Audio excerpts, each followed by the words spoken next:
Hello and welcome to Brodual. Today we have an overview of the new survival mode for the special edition.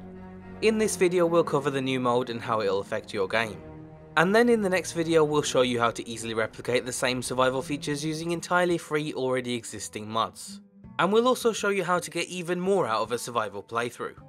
If you're unaware, the new mode is the Survival Overhaul from Bethesda and its creation club. As I cover the features you'll see some stark similarities between the new mode and existing mods, but generally the features are handled in a more streamlined way. This sometimes means the new mechanics are less complex or you have less options, but it also makes it flow more naturally with the vanilla game. The survival mode is currently in beta, so you can download it and try it for free. It'll also then be free to play during the first week of its full release, after which it'll come with a price tag of around $10. That's honestly pretty steep, especially for those playing on PC, but it might be worth it for those on console. The survival mode aims to transform Skyrim's landscape into a cold and harsh wilderness. It achieves this with a variety of new features and mechanics, those that affect the actual world and those that affect your character. First, it splits Skyrim's landscape into 3 new climate zones. These zones can be warm, cold or freezing, depending on where they are in Skyrim. Bethesda have offered a handy map to make it more clear, but you can pretty much just use your common sense.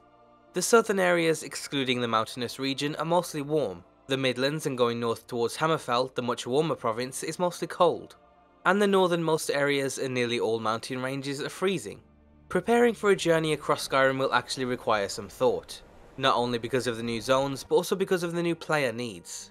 Specifically, these are hunger, fatigue and warmth. Over time your character will become hungry, which will impact your total stamina and ability to wield most weapons. This scales with your hunger level, eventually leading to a dramatic loss in your stamina. But you can never die from hunger alone. To alleviate your hunger you simply need to eat. Certain foods are better than others. A fully cooked meal for example is more filling than a sweet roll, but you could just stuff your face full of sweet rolls to get the same effect. Also be careful not to eat any raw meat unless it's absolutely necessary, otherwise you run the risk of food poisoning. This will prevent you from receiving any benefits from food until the effect wears off. A well-fed Dragonborn receives the well-fed buff, giving you an extra boost for your journey ahead. However, even the most satiated of heroes need to rest every now and then due to fatigue. As you become tired, your mental abilities will weaken, decreasing your max magicka over time. The effectiveness of potions will also decline, as well as your ability to regenerate magicka and stamina. So on top of occasionally eating, you'll also have to get some well-earned rest. Sleeping outdoors or in an unsafe area will be enough to keep you going, but to receive the well-rested bonus, you'll have to sleep indoors. Sleeping is also vital with the survival mode due to the new leveling system, which requires you to sleep in a bed in order to spend your perk points. Your last player need is warmth, and is arguably the most important of them all. Due to Skyrim's new climate zones, as well as its harsh weather, you'll have to be sure to stay warm on your adventure. Those affected by the cold will at first notice their total health start to fall, and their movement speed begin to slow. Your shivering hands also won't be able to pick locks or pockets as well as they once could, and then eventually you'll die from exposure to the elements. Even if you don't reach that level of exposure, staying fairly cold can still be deadly. This is due to the survival mode completely removing any sort of natural health regeneration. If you lose a bit of health to anything, whether it be the cold, from an enemy or just fall damage, you have to use spells, food or potions to restore yourself back to full. So staying warm is absolutely vital, especially in the freezing regions. Luckily there's plenty of ways to stay warm as long as you plan ahead. First, you'll want to wear a full set of gear.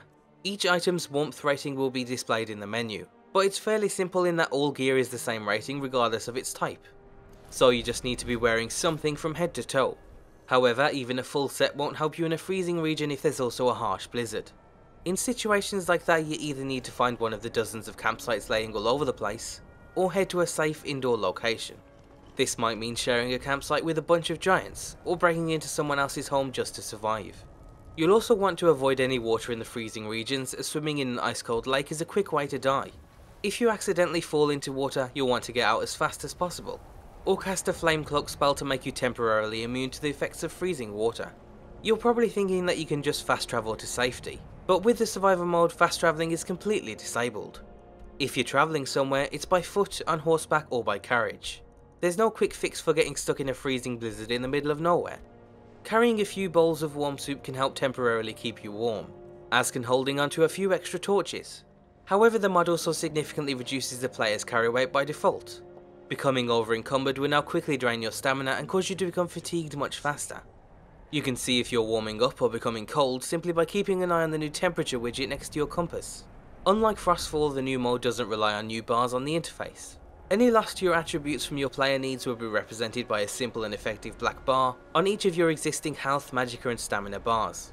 The final feature of the survival mode is the new disease and affliction system. Creatures all over Skyrim are now host to threatening new diseases, and vanilla diseases have been made to be more debilitating. As I said earlier, eating raw meat may cause food poisoning, which also falls into the category of an illness or a disease. If you do fall ill, you'll want to find a cure fairly quickly, otherwise you run the risk of developing an affliction. Afflictions cause negative effects that linger even after you've improved your illness. They can affect you in several ways, from making you less effective with weapons and shields, to giving you frostbitten fingers, which affects your ability to pick locks and fire with a bow. Curing your diseases is simple at a shrine, but unlike in vanilla, they no longer cure you for free. You now have to make a gold offering to receive any of their benefits, unless you've crafted your own personal shrine in one of your player homes. And that's pretty much it for the new survival mode. If you've ever played Frostfall and any of the realistic needs mods, you'll definitely notice some stark similarities. But we think it's a fairly new streamlined approach to a survival and needs overhaul, and it definitely feels Bethesda made. It's also important to note that the only options you have is to toggle the entire mode on or off. You can't tweak individual features to suit your style, which is yet another reason as to why this probably won't attract a whole lot of PC users. As you'll see in the next video, existing mods can let you do all of this and a ton more, from setting up campsites to adding a realistic hunting system. But even so, at least Skyrim's Creation Club is starting a bit more enthusiastically than Fallout's. If you're interested in giving it a go while it's free, then you can find everything you need down below. Before we wrap things up, we'd also like to thank Rave for sponsoring this episode. Rave is an app for both Android and iOS that lets you seamlessly watch videos with friends at the same time, regardless of where you are in the world. It achieves this by perfectly synchronizing videos across all of your friends' devices, letting you text and chat at the same time. Whether you're watching a Let's Play together on YouTube or even just reacting to funny clips on Reddit, it all syncs up perfectly. And to get the app today, you can find a link for your app store down below. And with that comes the end of today's Spotlight. The next episode will be up in a couple of days, so until then remember to endorse any mods you enjoy using, check out g2a.com and thanks for watching.